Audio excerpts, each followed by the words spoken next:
Baik, bismillahirrahmanirrahim. Assalamualaikum warahmatullahi wabarakatuh. Alhamdulillahirrabbilalamin. Wassalatu wassalamu ala asyrafil anbiya'i wal mursalin. Wa ala alihi wa ashabihi rasulillahi ajma'in. Amma ba'du. Baik, sebelumnya perkenalkan nama saya Muhammad Rifan Ilhami dengan NIM 2111 dari Fakultas Kesehatan Masyarakat dengan jurusan Ilmu Kesehatan Masyarakat. Baik, pada kali ini saya akan menjelaskan sebuah penyakit, yakni penyakit esofagitis dengan matkul dasar biomedik 1 dari kelompok 7. Baik, langsung saja kita masuk ke pengertian penyakit esofagitis. Penyakit esofagitis adalah suatu keadaan di mana mukosa esofagus mengalami peradangan. Esofagus atau kerongkongan merupakan organ yang berfungsi untuk menyalurkan makanan dari mulut ke lambung. Bila terjadinya esofagitis, maka akan dapat merusak jaringan esofagus. Peradangan pada mukosa dapat terjadi secara akut maupun kronik.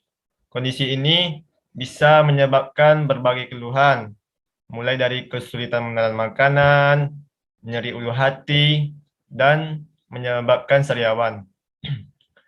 Esofagitis sebaiknya segera ditangani. Bila dibiarkan dan tidak ditangani dengan tepat, kondisi ini dapat memburuk dan dapat menyebabkan terjadinya penyempitan saluran kerongkongan. Kemudian kita masuk ke penyebab esofagitis.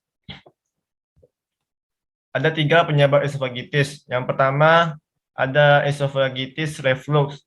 Esofagitis reflux ini adalah peradangan mukosa esofagus yang disebabkan oleh reflux cairan lambung atau duodenum esofagus.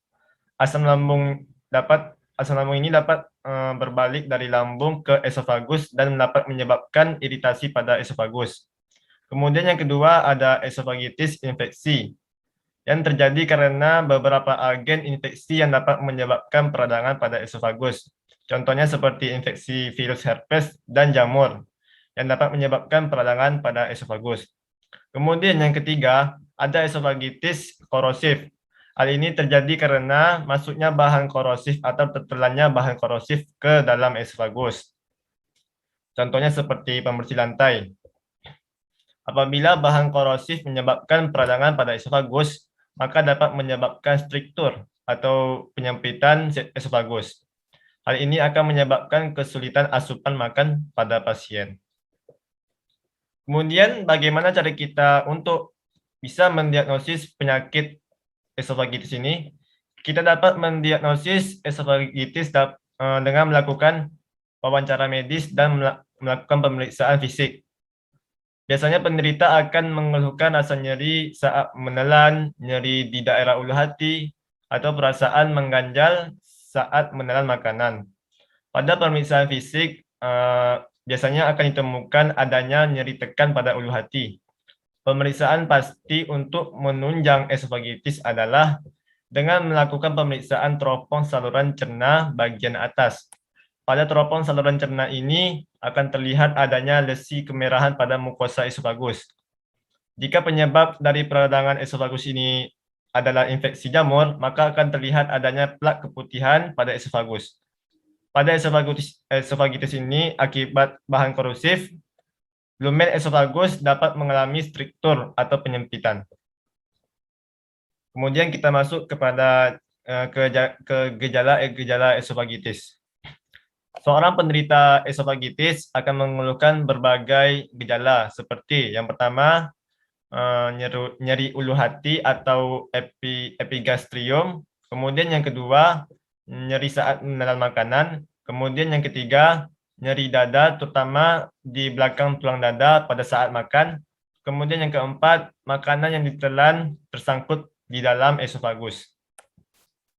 Bila esofagitis ini terjadi pada anak-anak, bisa membuat mereka kesulitan saat menelan makanan, terutama pada ASI. Bila dibiarkan, hal ini dapat mengganggu tumbuh kembang anak. Baik, kita masuk ke cara pencegahan dan pengobatan esofagitis.